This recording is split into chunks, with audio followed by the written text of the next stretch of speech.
নমস্কার, সুপ্রভাত। দেখছেন রিপাবলিক বাংলা, আপনাদের সঙ্গে আমি অনির্বাণ। আর আজকের এই সুপ্রভাতে আমাদের সঙ্গে রয়েছেন ভারত সেবাশ্রম সংঘের স্বামীজি স্বামী দিব্যানন্দজি মহারাজ। মহারাজ, আপনাকে স্বাগত। আর প্রত্যেক দিন এই সময়টাতে আমরা যা বলে থাকি, যা করে থাকি, অর্থাৎ শ্রীরামচন্দ্রের কথা আলোচনা, যেহেতু তার একরকমের পুনরাজ্যাভিষেক হচ্ছে অযোধ্যাতে। মহারাজ, শুরু করব আজকে একটু দেশের বাইরে থেকে। কেন বলছি, রামচন্দ্র তো দেশে ফিরেছেন, পৌরাণিক কাহিনী অনুযায়ী ফিরেছেন।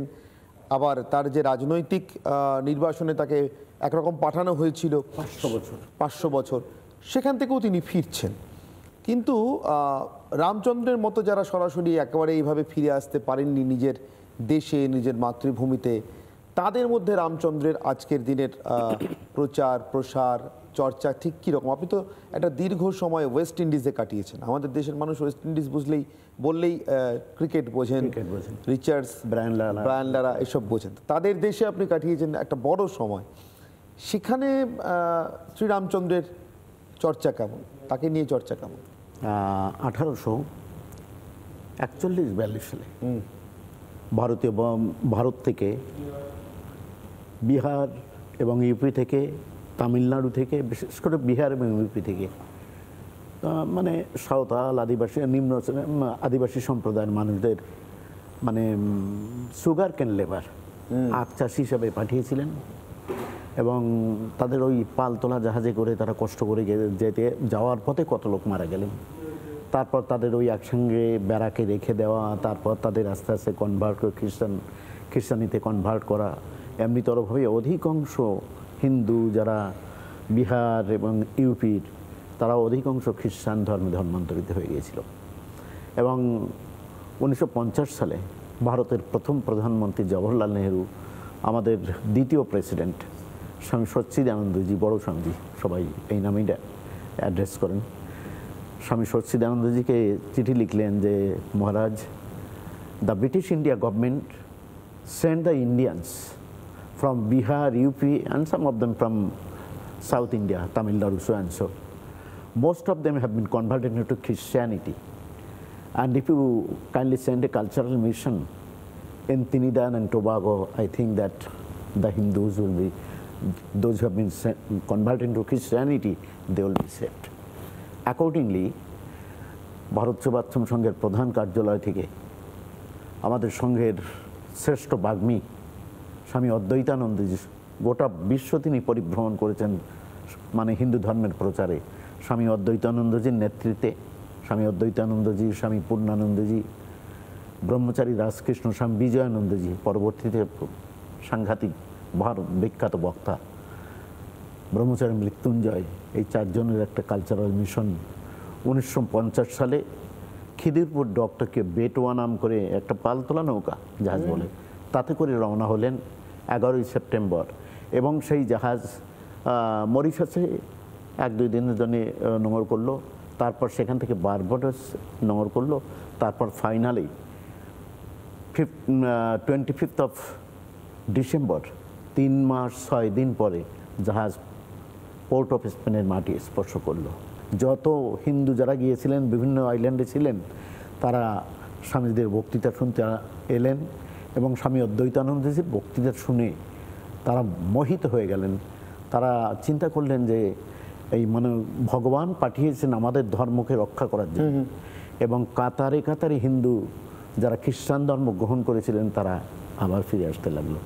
এমনি করে 11 মাস তিনি যাদের ব্যাপক প্রচার চলল।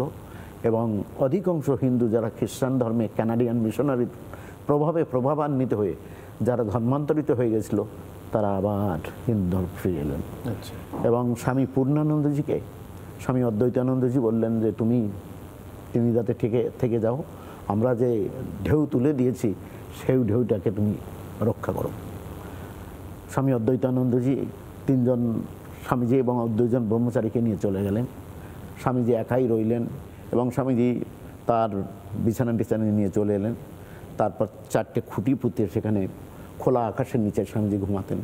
যখন বৃষ্টি আসতো, তিনি স্বামীজি ওই ব্যানিংটন গুটিয়ে ওই ছাতা মাথায় দিয়ে বসে থাকতেন। ভক্তরা বলতেন, Guruji, you are providing you room, please come.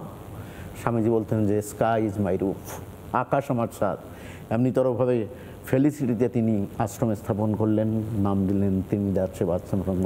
Felicity, কাপারো, Bokaro কান্ট্রির 4 প্রান্তে 4টে ব্রাঞ্চ স্থাপন করলেন। ত্রিনিদাদ এবং টোবেগোতে প্রতিটা বাড়িতে এখনও ওই যখন দীপাবলির সময় সেখানে বিরাট শোভাযাত্রা বের হয় এবং প্রতিটা রাস্তাতে বাঁশ কেটে কেটে কেটে কেটে তার মাটির এই প্রদীপ বসিয়ে দেওয়া যায়। সমস্ত রাত্রি তারা ঢালতে থাকে। উপরে কারুকার্য খচিত ইলেকট্রিক লাইটের কারবার, এটা দেখার জন্য পৃথিবীর বিভিন্ন দেশ থেকে প্রচুর সাদা মানুষের দল, ব্রিটিশ মানে ইংরেজ, তারা আসেন আমেরিকা, ইংল্যান্ড, অস্ট্রেলিয়া থেকে, ইউরোপিয়ান কান্ট্রি থেকে তারা আসেন এবং প্রতিটা বাড়িতে রয়েছে রাম সীতার মূর্তি, প্রতিটা বাড়িতে।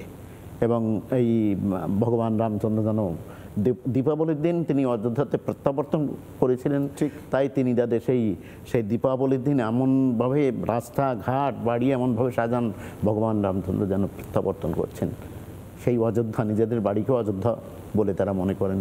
এবং এমনিতরভাবে ভারত সেবাশ্রম সংঘ ত্রিনিদাদকে রক্ষা করেছিল হিন্দুত্বের জোয়ার এনে। এবং এই ত্রিনিদাদ এখন যে পরিস্থিতিতে দাঁড়িয়ে আছে, খুবই ধনী দেশ এবং সেখানে যত মন্দির আছে 56টা হিন্দু কলেজ। আমাদের স্বামী পূর্ণানন্দজি বললেন ওখানকার হিন্দু মহাসভা, স্বামীজির মানে অনুপ্রেরণায় হিন্দু মহাসভা তৈরি হলো এবং স্বামীজি বললেন তোমরা যদি স্কুল না করতে পারো তাহলে তোমার হিন্দু ধর্ম রক্ষা করতে পারবে না। এবং সেখানে 56টা হিন্দু কলেজ হয়েছে এবং হিন্দু কলেজের প্রতি জাতীয় সঙ্গীত গাওয়ার পরেই হনুমান চালিসা ছেলেরা মেয়েরা তারা গায়।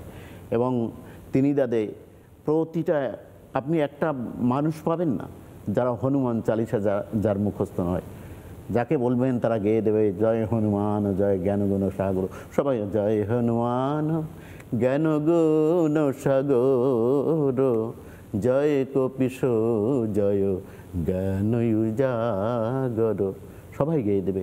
এবং সেখানে প্রতিটা মন্দিরে, যেমন চার্চে ওদের রবিবারে শুধু সার্ভিস, এবং হিন্দু মন্দিরগুলোতে প্রতি রবিবার সকাল 7টা থেকে 9টা পর্যন্ত এবং প্রতি বৃহস্পতিবারে সন্ধ্যা 7টা থেকে 9টা পর্যন্ত সার্ভিস। আচ্ছা। এবং প্রতিটা হিন্দুর বৈদিক শান্তিযজ্ঞ, আমাদের যে বৈদিক শান্তিযজ্ঞ মুখস্থ, এবং আমাদের স্বামী পূর্ণানন্দজি বই লিখেছিলেন হিন্দুত্বম এত বড়, সেটা হচ্ছে হিন্দুর বাইবেল। এবং তারা মন্দিরে যাবে, প্রতিটা মন্দিরে ওই হিন্দুত্বম হাতে নিয়ে, ওই বাইবেল স্বরূপ হিন্দুত্বম ওয়েস্ট ইন্ডিজের হিন্দুদের রক্ষা করেছে।